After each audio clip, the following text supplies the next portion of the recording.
ধরে ফুল ফোটাবো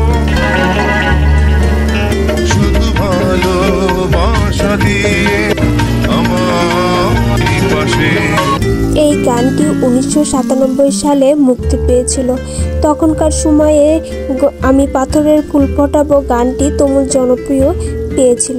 এরই মাঝে কেটে গিয়েছে এক যুগ। তারপরে আবার নতুন করে গান গাইলেন সালমান শাহ। এটি এডিট করে ছেড়েছিলেন ইভান মল্লিক। গানটি তারপরেও তুমুল জনপ্রিয় পায় সালমান শাহ ও শাবনূর জুটির আমি পাথরের ফুল ফোটাবো গানটিতে। সিনেমাটি ছিল শেষ ঠিকানা।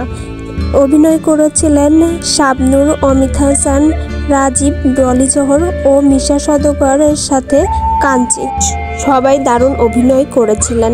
তার সাথে শাবনূর ও অমিত হাসান নজর কেড়েছিলেন দর্শকের। তখন ছবিটি সুপারহিট হয়েছিল। সেই সময়ে আমি পাথরের ফুল ফোটাবো গানটি সবার মুখে মুখে ছিল, যা আজও দর্শকের মন কেড়ে নেয়। শেষ ঠিকানা সিনেমাটি সালমান শাহর করার কথা থাকলেও তিনি চলে যাওয়ার পরে অমিত হাসান এই সিনেমা করে দর্শক জনপ্রিয়তা অর্জন করে নেন। বর্তমানে অমিত হাসান ও শাবনূর সিনেমা নিয়ে ব্যস্ত আছেন।